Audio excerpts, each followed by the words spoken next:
Love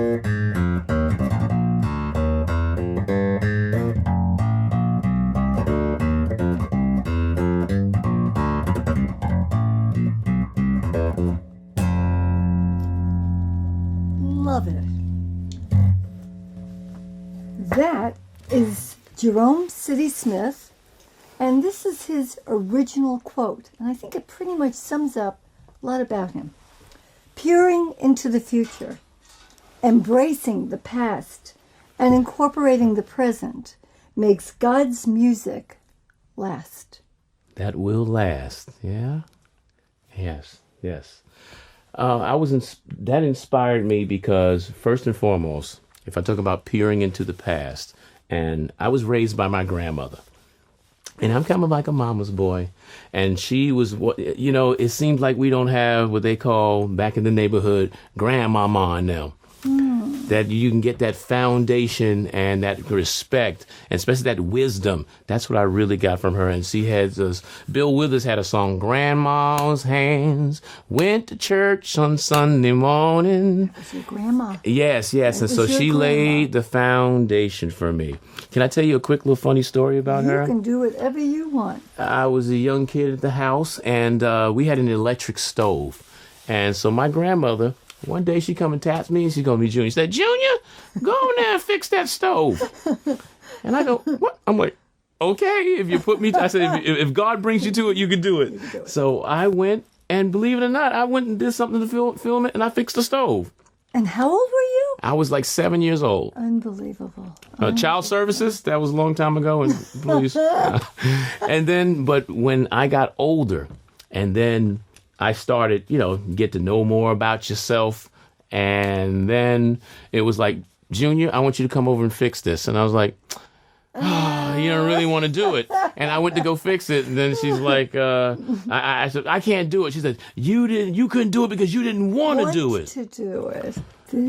So I learned something there, and I've taken that in terms of when it comes to being a musician. I play a plethora of instruments, and it was like, if I felt that I wanted to do something, and that gave me, and I always remember that, just to go out and do it. Just to go out and do it. Well, you are multi-talented. I'm going to ask you which of these gifts maybe means the most to you, if you can clarify. Musician, and we're talking multi-instrumentalist, actor, author, producer, humanitarian, minister. Which of these would you say, of these God-given gifts, means the most to you, and why, if you can clarify that? Wow. Because there's a component and there's a thread that connects them all for me. Okay. And if you're pressing me to pick one, I would probably say minister, because I can incorporate the musical gifts and all those things, Alisu Salmon, all together. All together. Yes, I would say that. So you can have that within each of those realms. Yes. And I think that speaks a lot about you. Great question. Let's go back to your childhood. Yes. You share with me that you were the oldest of 3 boys. Correct. And Dad was somewhat abusive, but you believed, and I'm paraphrasing this, it's not verbatim, that God gave you the source of hope and inspiration in music, correct? Absolutely. And then years later, you performed with a rhythm and blues star, and you heard a voice. Nobody was around you for some 20 feet. And I'm getting chills thinking of this. Wow. And I will quote with this.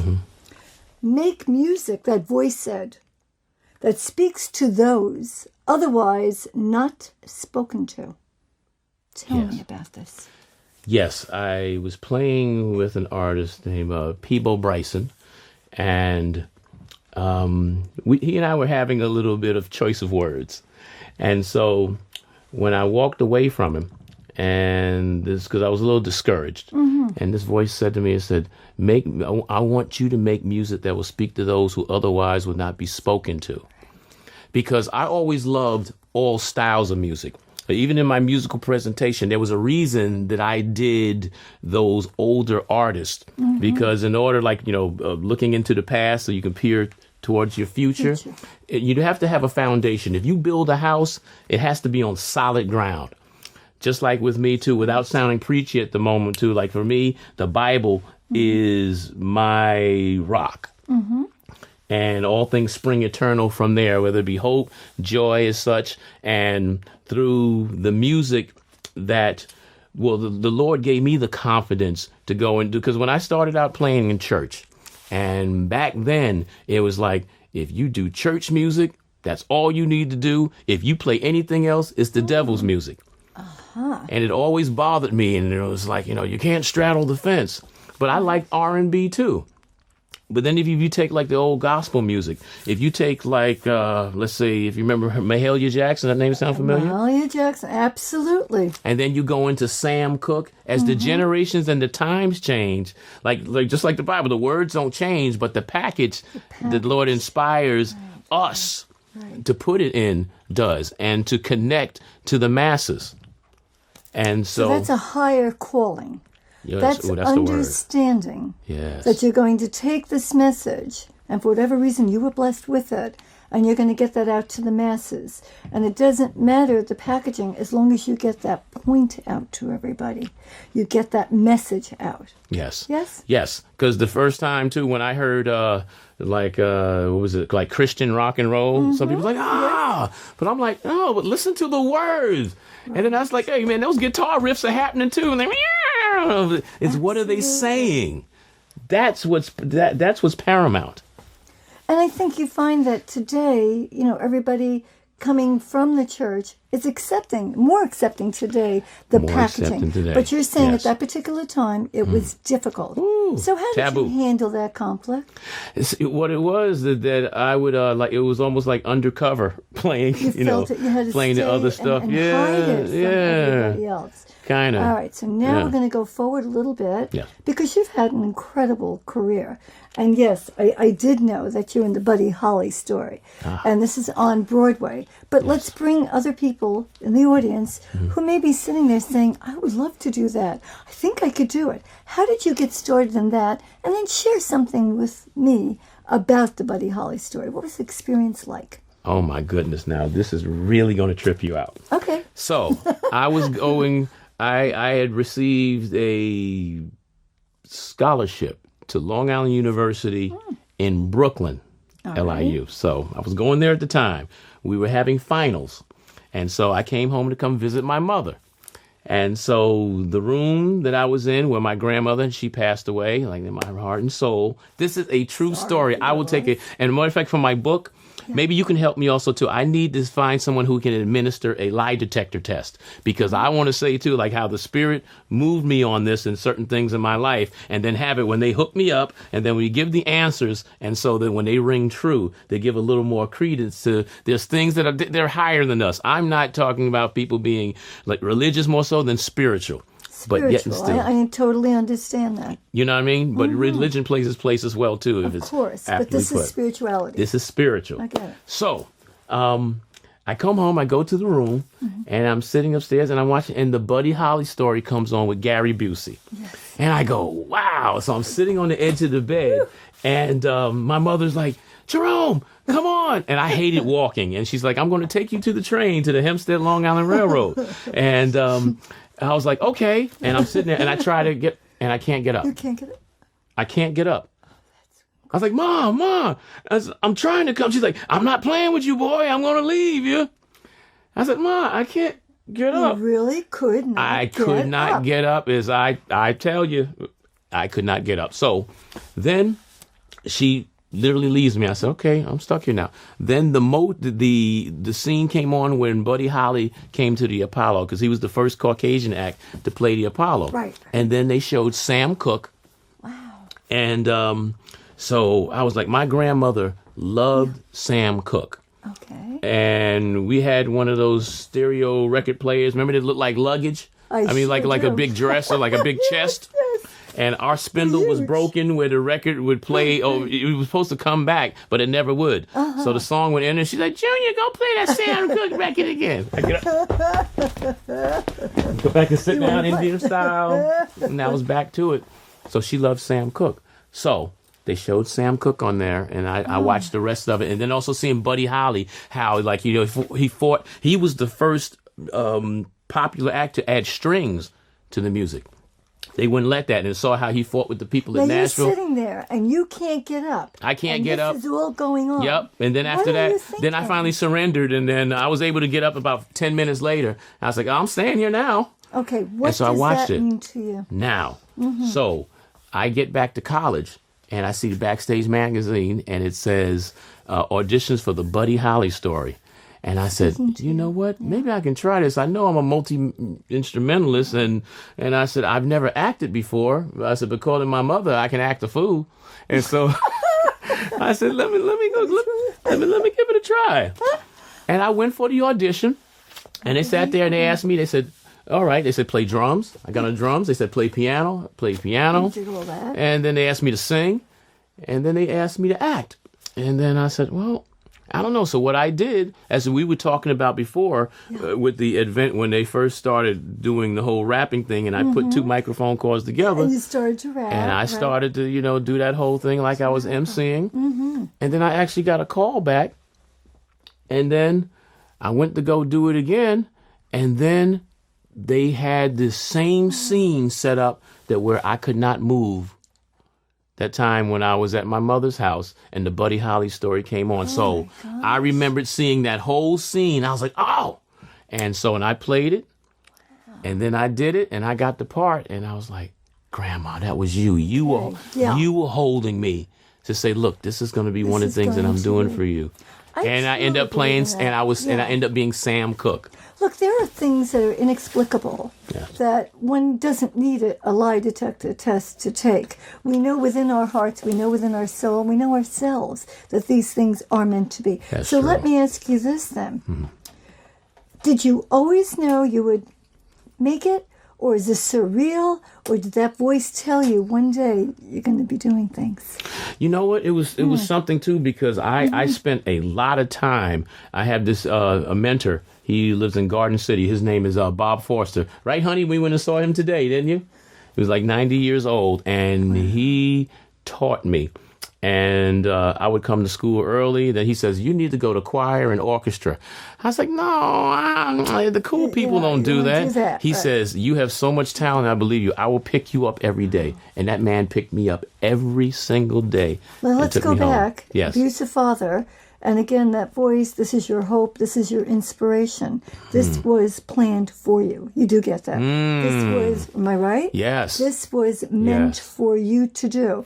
Grandma enters the picture. You have all this talent. You can't get up.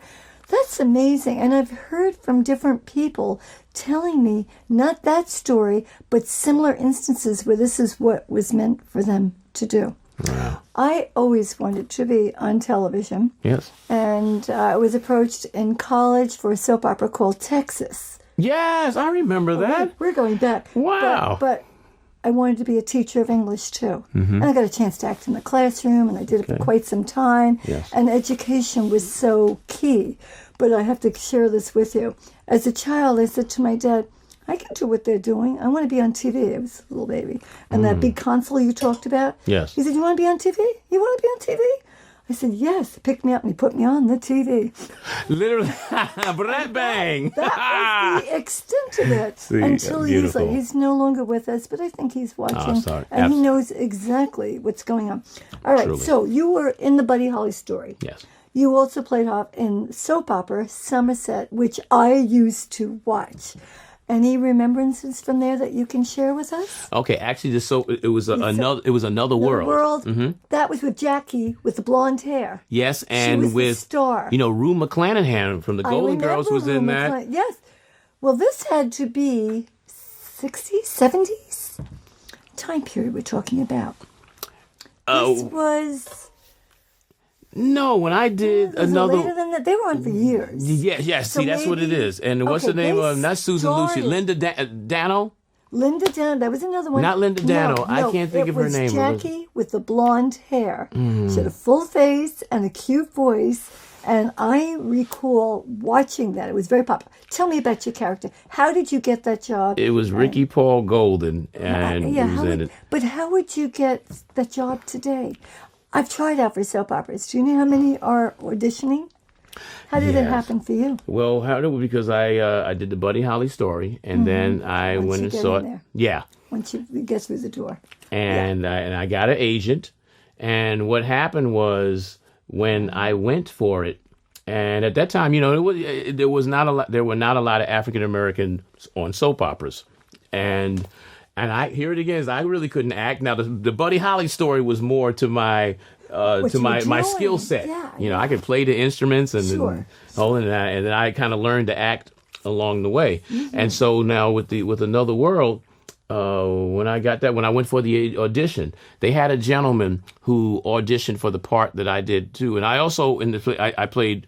I was the drummer for the Apollo. I was the drummer for the Clear Lake scene, and I played upright bass when he came to the Apollo. So it showed some of your talent. Yeah, and I also was Sam Cooke, and so he auditioned to be the Clear Lake drummer, but I ended up playing drums, even though I wasn't one of the crickets and same beautiful skin color. So we both went for the audition. I had beat him out on that. So here we are doing a soap opera, and I saw him, and he's a beautiful kid, man. He looked like Christopher Reeve. And I said, "Oh man!" No, I I'm said, not "There's no way. I'm not going to get this." But he said that when he saw me, he's like, "Oh, you no. again?" And I said, "Oh man!" I said, that. "This is your arena." I said, "This is not for me." And then I got it. Isn't that And he says, "Oh man, I knew it." There was Another World, Bay City. Mm-hmm. There was Another World. There was Somerset. All of those soap operas at that time. Right. Am I Now I get right? that. Yes. Yeah, Now, yes, soap yes, operas. yes. All right. Now, you have played at so many different venues. Mm-hmm. One I wanted to ask you about, because as a child, Radio City Music Hall was just the Rockettes. It was spectacular. So what is your memory of Radio City Music Hall? Oh, I was playing with Martha Wash, and she was with the group The Weather Girls. Yes. It's raining men, hallelujah, it's raining men. Oh, yes. I Yes, danced yes. around the house to that. Absolutely. So you did that. Mm-hmm. Some of the other places, Bryant Park, the Bittersweet End, Waldorf Astoria, and then some of the people that you play with, Mary J. Blige. Yes, I on did now. I did her first live performance. And matter of fact, what do they call him now? Puff Daddy, P Diddy, doo doo doo doo. I don't. P Diddy, they call him now. No disrespect, my man. But that time he had a bald head like I have now, and what it was with her, we were playing to the tracks, and so I said, "Look," I said, "she's gonna be a star." I said, "We need to play the live music behind her." He's like, "I want the live music. I want the tracks." And I kept bugging him. And finally, for showtime, he says, "I said I want the tracks." And I was like, "Oh, man." I said, "I'm telling you, she's going to be special." So we're playing the show. And then all of a sudden, guess what? So the track goes off and the band, we're still playing. And I said, "Okay, that ends my affiliation with Puff Daddy and Uptown Records." How about Kool and the Gang? Oh, with JT of Kool and the Gang, So I much played fun. with. I have to tell you. we did a show called Raisin, and it had JT, it had Philip Bailey of Earth, Wind and Fire, it had Howard Hewitt from Shalimar. What was her name? The lead singer who sang "Oh Happy Day." I'm my sorry, God, I Oh can Happy think of her name right now. Hawkins, Lynette Hawkins, Lynette Hawkins. who was the lead singer. She was there, and Peebo Bryson. All of us on one bill. And Jeffrey Osborne. And what was funny, it was all the singers that I grew up listening to. What an honor and what a thrill for you. That's surreal, right? See, there Did you again, have there's to like pinch this. yourself and just Absolutely. say, how could I be doing all of this? Absolutely. That's me. Melba Yes. Moore. Yes, Pearlie, Melba Moore. I right, played with Melba Moore. a few different times. The Shirelles, right? The Village People. The Village People. Yes, matter of fact, they're going to be at Suffolk Theater coming soon, I believe. All right. Now, before we talk about people and organizations that you help, you know I was a former high school and college English teacher, so I'm excited about the book. The best students get the hardest tests. What does that mean to you? And can we still find that book? Oh, well, actually, it's the next time, hopefully, that you invite me back, I would be blessed to come back He's here. coming. You know, He's coming. I love your spirit. Oh, I love your thank show. I love your you. husband. Well, In a spiritual sense, of course, now. Let's not get it twisted and crinkled. But yeah, I when I have it complete, I would love to come back here. I'm still working on it. You'll bring it, and Yes, we'll talk about it. absolutely. But the title that was given, the best students get the hardest test, because some people, I think that you go with the trials and tribulations that transfer in your life, and you're like, wow, woe is me. Why me?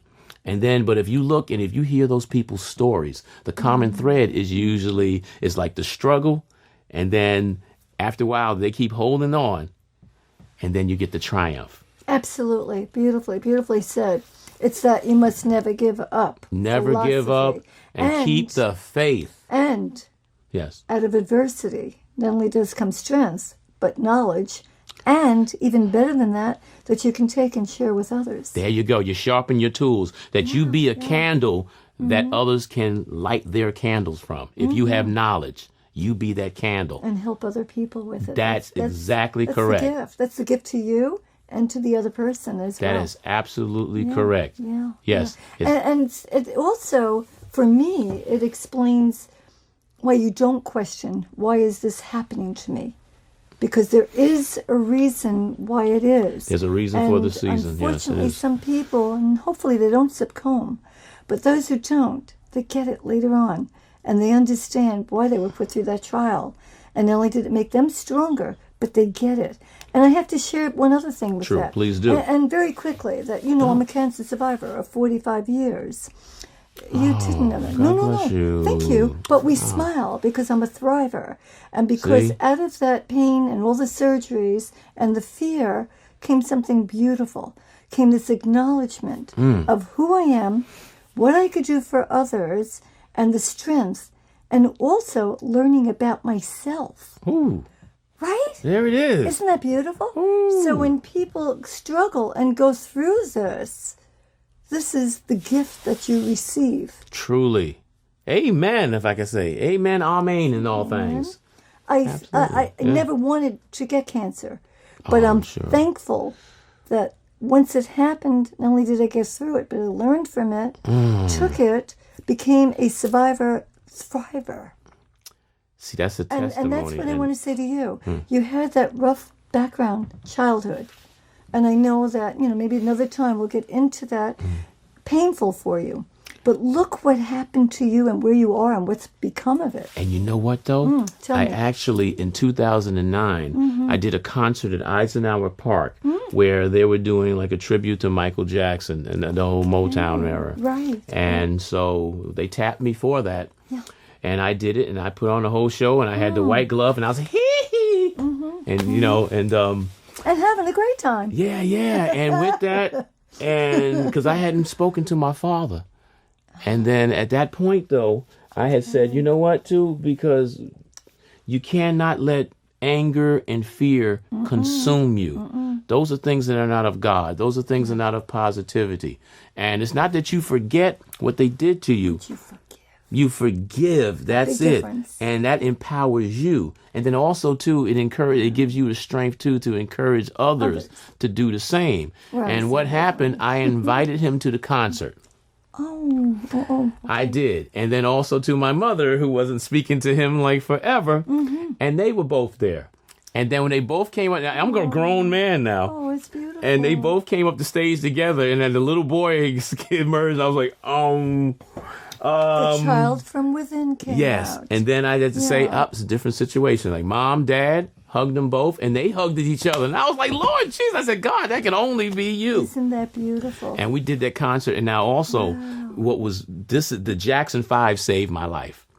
How? Because when I was a kid, and, it was a lot of things going on in my house, and I had times that I didn't want to go inside. So I would come with my little lunchbox, and even the neighbors would be like, what's wrong with you? Just go inside. And then when my stepfather was coming into my life, I said, hey, you want to see my mother? You got to give me a Jackson 5 album. I am not kidding. Yes.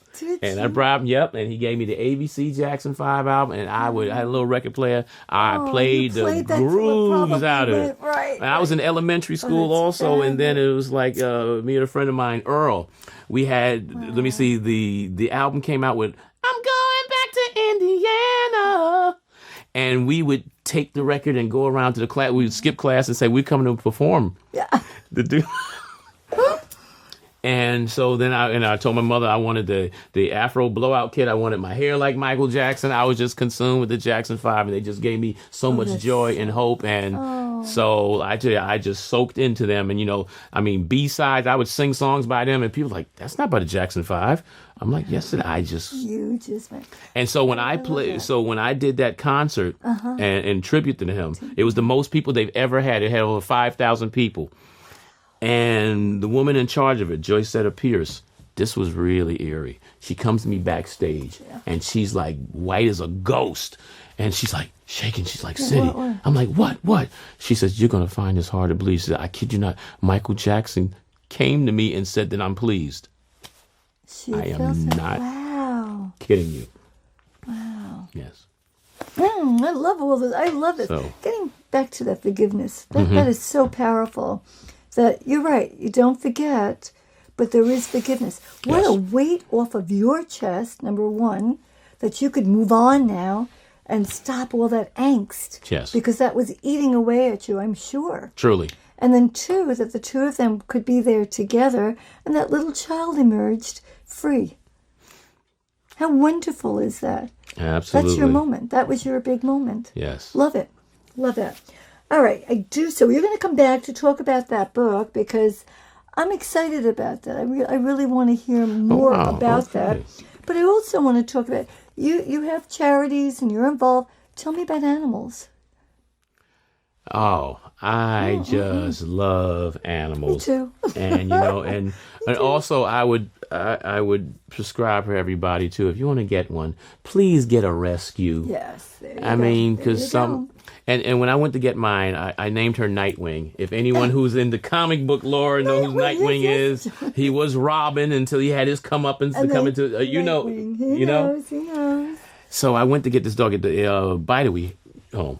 Very good. And so I picked the dog, and then they said, okay, you have to put the dog back now.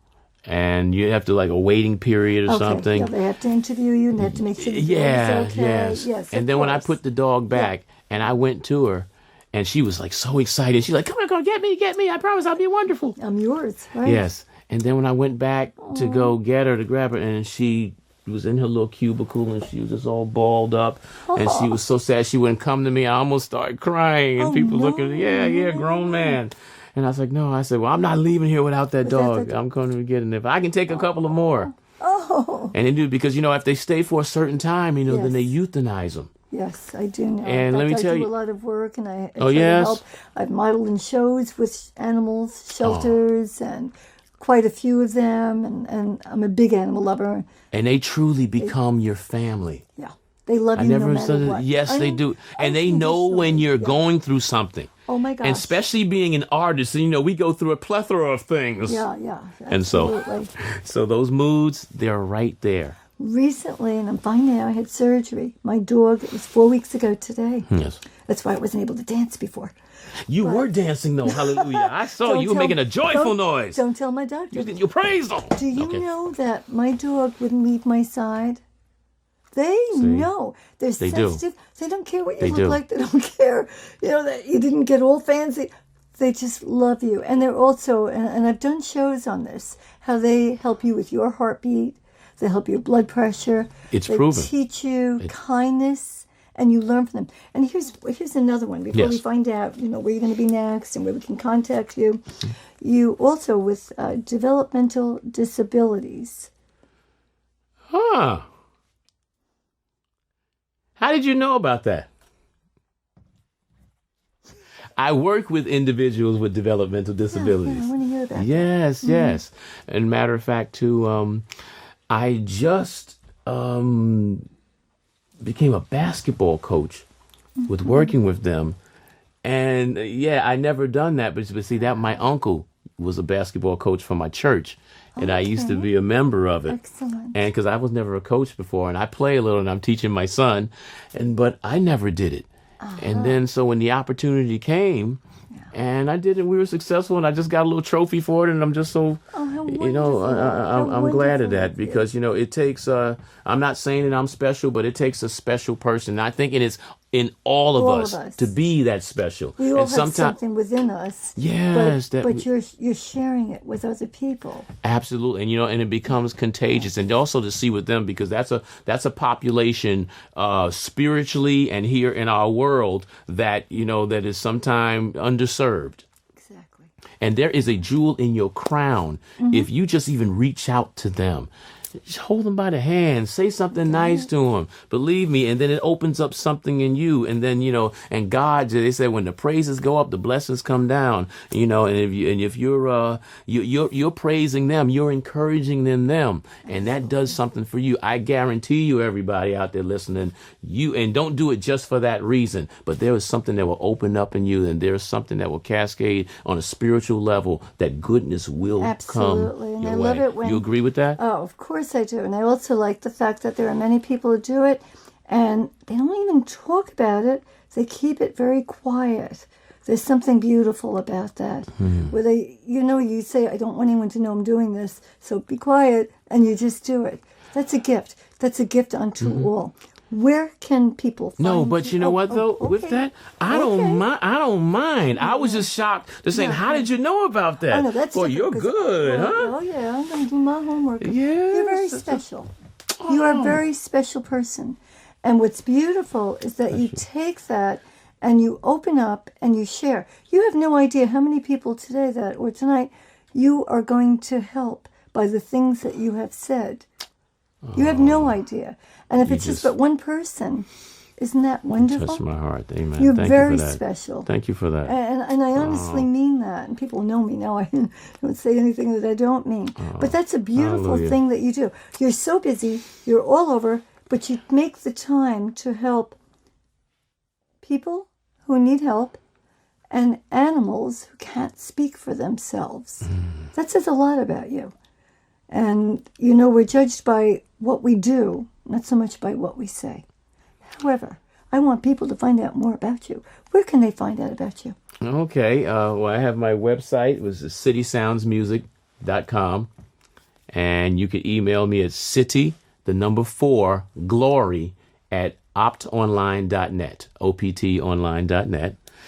And let's see. And also just recently, too, I started doing libraries. Oh, And exciting. and usually the budgets are kind of small for that, Yes. but it's not all about that for me when it comes to That's to what I be mean about in an edifice of higher learning as such. And right, honey, we just did the Elmont Library in September, and already they're having us back here in February. Oh, they're not going to let you go. Once they hear you and watch you perform, and that energy is amazing. I love that. Any last words for our audience? Oh, and with that, too, I do. okay. I call it edutainment. Edutainment. So I educate, and I perform and entertain. Love it. And let's see. Also, too, I'm also an.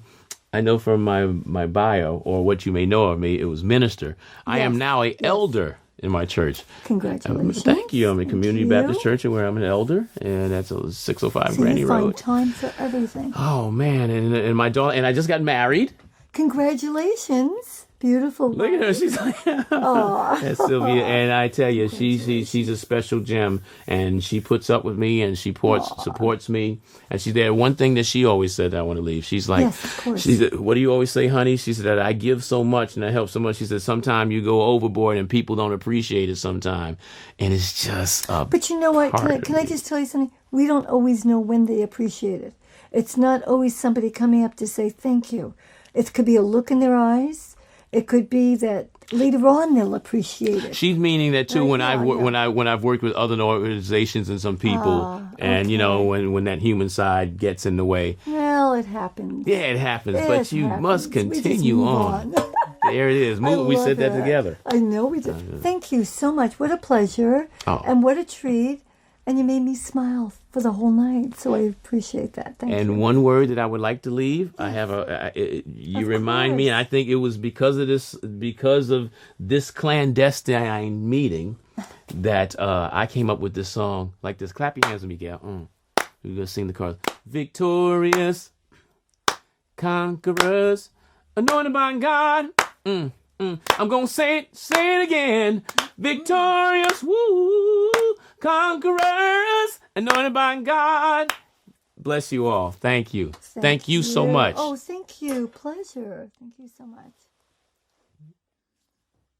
This is really a treat for us tonight. I'm here with Jerome City Smith and City Sounds Music, and I'm so excited to have you here. Oh, we're great. Happy to be here. And they're going to be thrilled. But you know what? I'd love it if you'd introduce everyone that's on you. All right, Gail. It'd be my pleasure. For my right here, we have on keyboards, Mr. George Mandarin, my man. And here in the front, next to you, we have on saxophone, Mr. Sterling Bailey. Back here on guitar, the man who's a star by far, Mr. Ernie E. on guitar. And back here on the drums, the man who gives you some beats, that is, my man TJ. Oh, this is just wonderful. What are you going to play now? Right now, I'm going to do a rendition from an artist who paved the way for us to do what we're doing, Mr. Louis Armstrong. Oh, and in the spirit, wonderful. and I also heard that this song used to be a theme song of yours. Is that true? One of my favorites. One of your I have favorites? to tell you that, yes. Well, I hope you like it. A Wonderful World I'm going to love it. by Louis Armstrong. Thank you. 2, 3.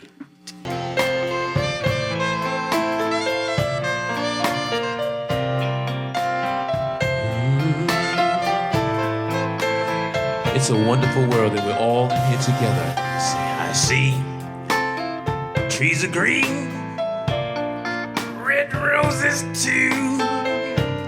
I see them bloom for me and for you. As I think to myself, what a wonderful world.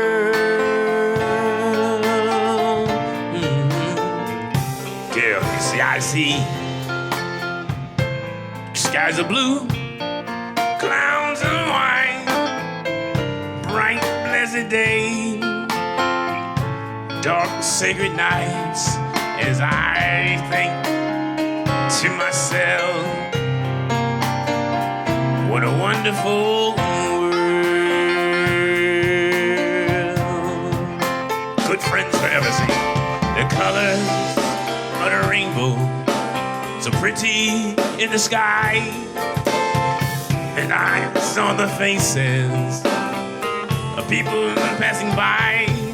I see friends shaking hands, saying, how do you do? What they're really saying is that I love you. I hear babies cry, and I watch them grow. They'll learn much more than I will ever know. As I think to myself, you know what, Gail? What a wonderful world. Play a little bit of that saxophone there for me, darling.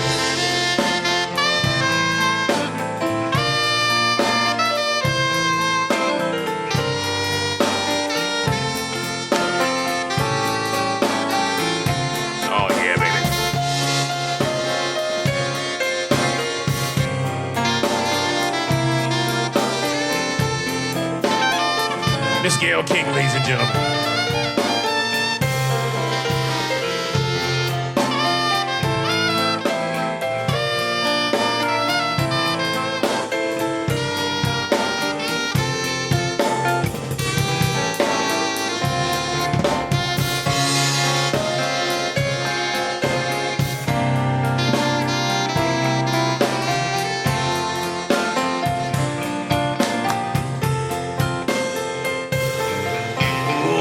Colors of the rainbow, so pretty in the sky. And I saw the faces, they know, of people passing by. I see friends shaking hands, saying, how do you do? What they're really saying is that I love you. I hear babies crying. I watch them grow, and they'll learn much more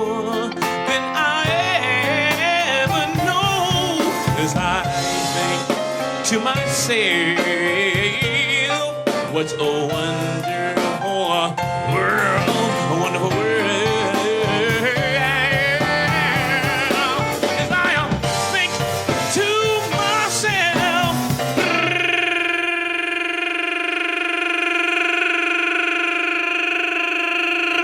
Barry White would do that.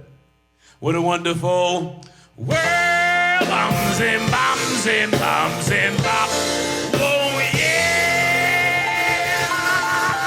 Hello, Dolly.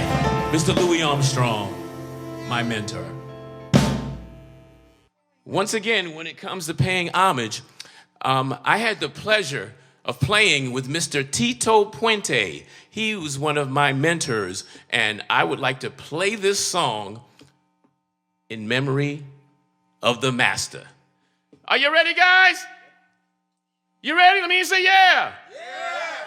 We like the hope for. There she goes. Here we go. Uno, dos, tres, cuatro.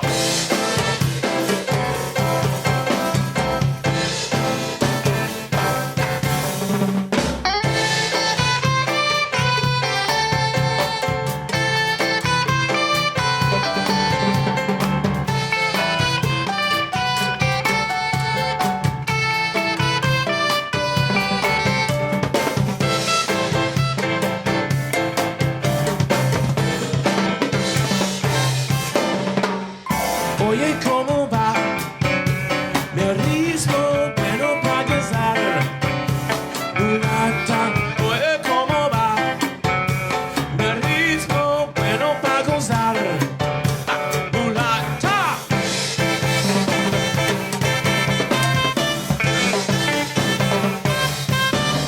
Ha!